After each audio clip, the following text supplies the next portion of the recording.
Hello guys, welcome back to my channel Biology Basics. In this lecture, we are going to talk about the pollinating agents. What are pollinating agents? The agents, right, who is going to help in the pollination. So what kind of agents do we have? We have the abiotic agent, we have the biotic one. Abiotic agents are those who are known as what? Non-living agents. So these are the non-living agents. And the biotic or the bio word simply means what? Living. So these are the living agents. Okay. So in the case of the abiotic agent, we have the examples are the wind as well as the water. But in the case of the biotic one, you have the examples of the and the examples are the pollination can be done by the bird, or it can be done by the snakes, insects, snails, etc. Right. So first, what we are going to do, we are going to talk about the abiotic agent. Then we are going to start with the biotic agent. Right. So in this video, what we are going to do, this video will be having the both the wind as well as the water pollination, or that is the abiotic agent. So let's begin. So abiotic agent, when we talk about the abiotic agent, the first one is your anemophily or the wind pollination, right? So as you can see, the anemophily can also be known as what? Wind pollination. The pollination can be done by the wind. And if you just talk about the characteristics of the flowers, you will see the flowers, the inflorescence is what? Packed, and flowers are generally small. And if you just talk about the anther is versatile. Versatile anther simply means what? Depend upon the direction of the wind, the anther can move its this. So if this is the anther, depend upon the direction of the wind, the anther can move toward the direction. So either to the northeast, south, or the any direction, right? And if you just talk about the pollen grains, if you just talk about the pollen grains are dry, non-sticky, dusty, and it is also what? Released in the huge amount. So dry means what? If it will not be dry, or if it not be light in weight, so it won't be able to travel along with the wind. So this pollen grain needs to be dry as well as non-sticky, so that this pollen grain released from this can also be can land on this stigma. So it should be non-sticky. Otherwise, if anything is there, so it will get stuck to that surface. So the pollen grain should be non-sticky also. It's what? Dusty, and it's also released in the huge amount. And when we just talk about the female part characteristics, you will see that the stigma are generally feathery. Why the stigma is feathery? Because it can simply trap. So if you have the lots and lots of feathers like a structure, and you have the pollens, so these pollens can easily be trapped with the feathery stigma. This is the characteristic feature of the wind pollinated flower. And if you just talk about an additional one, what kind of additional feature that we see in the wind pollinated flower? These flowers are not attractive, means this is the abiotic agent. So these flowers are non-attractive, as well as the flowers do not have any kind of a fragrance, and it also do not produce any nectar. And the flower which is found in the wind pollinated flowers are generally unisexual. And when we talk about the examples, so we have examples of the coconut or the sugarcane, as well as the corn or dandelions, as you can see in this figure. The flowers which is being pollinated by the wind is also known as what? Anemophilous flower. I hope this statement is clear. Okay. Now, hydrophily. Hydrophily simply means what? The water pollination, right? So when we talk about the hydrophily, means the hydrophily can be of two types: the epihydrophily and the hypohydrophily.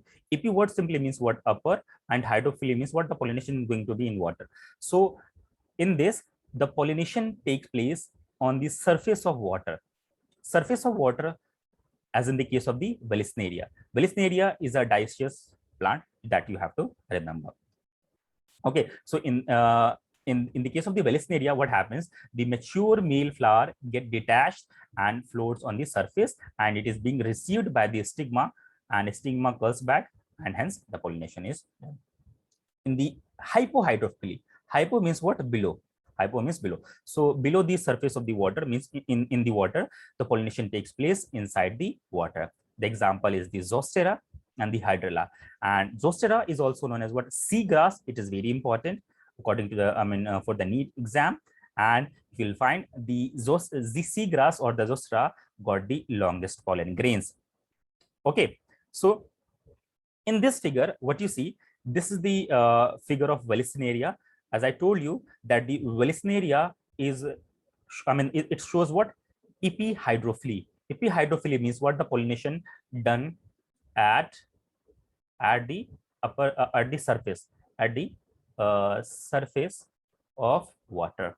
Okay, so what happened in this case, as you can see, this is the male flower. So this is the male flower, and male flower, it releases what? It releases the male part, that is the pollen grains. So pollen grains are being released on the surface of the water, and due to the water current, these pollen grains are being received by the female flower. So this is the female flower which you see, this flower, female flower which you see, and this female flower, it receives the pollen grain, and what happens after the pollen, this receiving pollen grain, it curls back to the surface, right? So that's how the pollination is being done in the case of the Vallisneria.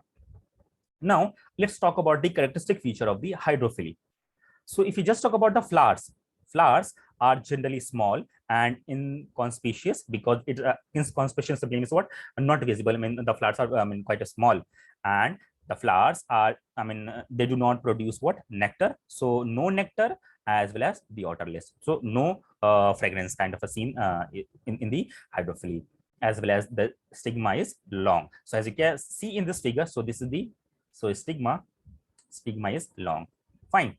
Now, when we talk about the pollen grains of the hydrophily, the pollen grains are long, as you can see in this figure. So this is the figure image of the pollen grains of the hydrophily, and the pollen grains are ribbon shaped. So ribbon shaped, and the pollen grains also have a coating of what? Mucilaginous sheath, okay, or mucilaginous covering.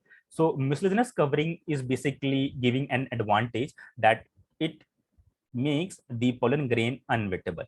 Unwettable means what? It, as the pollen grains are there in the water, so due to the presence of this mucilaginous sheath, the pollen grains do not get wet. And if the pollen grains will get wet, if the mucilaginous covering is not there, then the pollen grains will get wet, and due to this, the pollen grains may get what? Destroyed, or it may get rotten out, right? So this unwettable is what? Additional feature of the hydrophily. Fine. And that is what? Because of the mucilaginous sheath, and the pollen grains are also light in weight. Okay, so as you can see in this image, lotus, Eichhornia, water lily, all these plants are also found in the on the water, right? So, but if we'll talk about the pollination in these Eichhornia, water lily, or the lotus is not being done by the water.